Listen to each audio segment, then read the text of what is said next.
نحمدہ و نصلی علی رسولہ الکریم اما بعد فاعوذ باللہ من الشیطان الرجیم بسم اللہ الرحمن الرحیم۔ شروع اللہ کے نام سے جو بڑا مہربان نہایت رحم کرنے والا ہے۔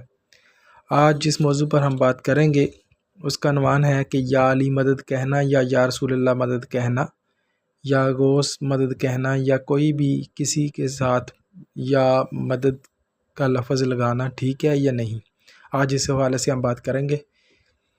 سب سے پہلے میں آپ کو یہ بتاتا چلوں کہ یا کا مطلب کیا ہے۔ یا کا مطلب ہے زندہ، یا کا مطلب ہے اے جو پاس ہو، قریب کے لیے یا کا لفظ استعمال کیا جاتا ہے۔ تو اللہ کے نبی صلی اللہ علیہ وسلم جب زندہ تھے، حیات تھے، جب اس دنیا میں تھے تو صحابہ جو تھے وہ یا رسول اللہ کہہ کر ان کو پکارا کرتے تھے۔ تو جب اب دنیا میں نہیں ہیں تو یا اللہ مدد کہنا یا رسول اللہ مدد کہنا یہ شرک ہے، اور شرک کی یہ اعلیٰ صفات یعنی سب سے بڑی صفات یعنی شرک کبیرہ ہے۔ یہ شرک کبیرہ ہے، اور شرک کرنا اللہ تعالیٰ نے فرمایا میں سارے گناہ معاف کر سکتا ہوں سوائے شرک کے، تو یہ جائز نہیں ہے۔